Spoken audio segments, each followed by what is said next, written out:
हमारे शरीर में आर्मी की तरह इम्यूनिटी है जो हमारे शरीर की रक्षा करती है।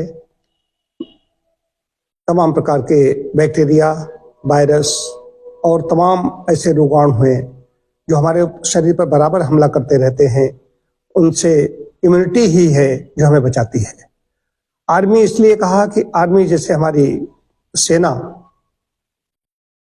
तमाम प्रकार के आतंकवाद से या बाहरी घुसपैठियों से हमें निश्चिंत करती है, हमारी रक्षा करती है, देश के नागरिकों की रक्षा करती है, हम चैन से सोते हैं। ठीक वही हमारा शरीर है। हमारे शरीर में एक ऐसा तंत्र होता है जिसे इम्यूनिटी सिस्टम,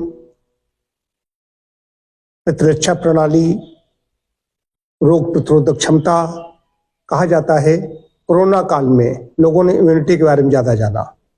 पढ़े लिखे लोग तो पहले से ही जानते थे, लेकिन ये ऐसा उसमें वायरस का हमला हुआ तो इम्यूनिटी के बारे में सब लोग जान गए। इम्यूनिटी बढ़ाइए, इम्यूनिटी बढ़ाइए। तो पहले तो समझ ले इम्यूनिटी शरीर में रहती कहाँ है।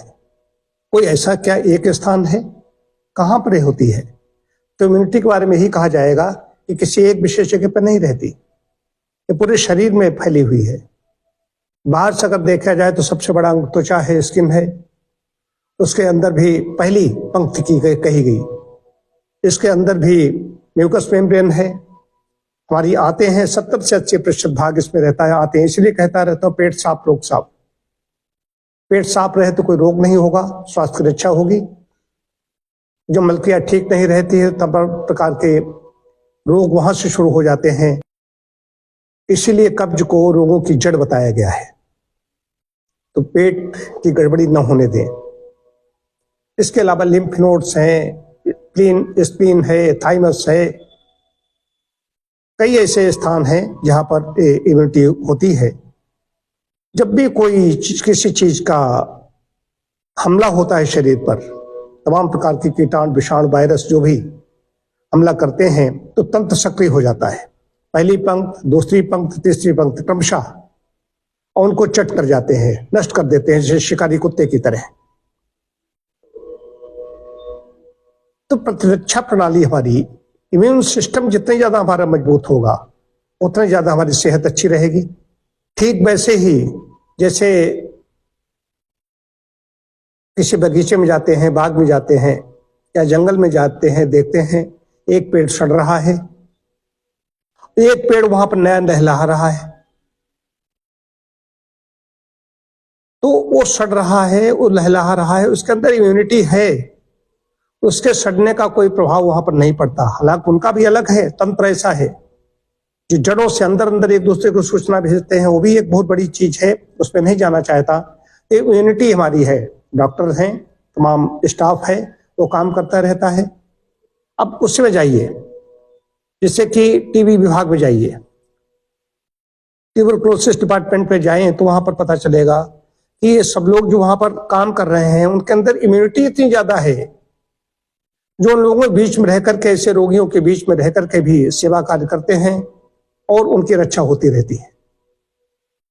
तो इम्यूनिटी जितनी ज्यादा हमारी स्ट्रांग होगी उतनी हमारी सेहत अच्छी रहेगी। और जब इम्यूनिटी हमारी कमजोर हो जाती है तभी हम रोगी हो जाते हैं। जब तंत्र हमारा, प्रतिरक्षा प्रणाली हमारी हार हो जाती है बाहर के वायरस से या रोगाणुओं से, वो हमारे ऊपर हावी हो जाते हैं और व्यक्ति रोगी हो जाता है। ये समझने की बात है। तो इम्यूनिटी बढ़ाने के लिए क्या करना है मैं आपको बताता हूं। वही सिद्धांत है। इम्यूनिटी बढ़ाने के लिए हमें व्यायाम करना है, हमें पर्याप्त नींद लेनी है, हमें आहार पर विशेष ध्यान देना है। आहार में भी फल, सब्जियां, एंटीऑक्सीडेंट, ओमेगा 3, ये तो विटामिन और खनिज लवणों के नाम लेने के बजाय सीधी सी बात है जो सीजन में हमें चीजें मिलती हैं, वो भी जो ताजे फल, हरी सब्जियां, सूखे मेवे, नट्स, गिरियां, इनके द्वारा ज्यादा हम ज्यादा सेवन करेंगे, ज्यादा ग्रहण करेंगे तो हमारी इम्यूनिटी बहुत मजबूत होगी। अंकुरित अन्न भी बहुत अच्छा है।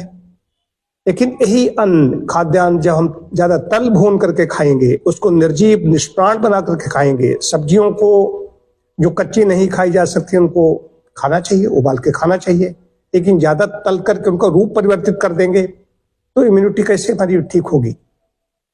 इम्यूनिटी हमारी कमजोर हो जाएगी। तो इम्यूनिटी मजबूत बनाने के उपाय यही हैं कि हम 7 से 8 घंटे की नींद, नियमित समय पर प्राकृतिक भोजन, व्यायाम, धूप सेवन, तनाव प्रबंधन के लिए योग, ध्यान, जप तप, यज्ञ, हवन, पूजन, उपवास, ये सब चीजें हैं। इनसे उपवास से भी इम्यूनिटी बढ़ती है। उपवास काल में जब शरीर में कुछ पचाने के लिए नहीं होता तो इम्यूनिटी कहीं दोष होते हैं उनको नष्ट करने लगती है। तो ये सब चीजें हैं, इतना करेंगे तो हमारी इम्यूनिटी ठीक रहेगी और हम रोगों से बचे रहेंगे।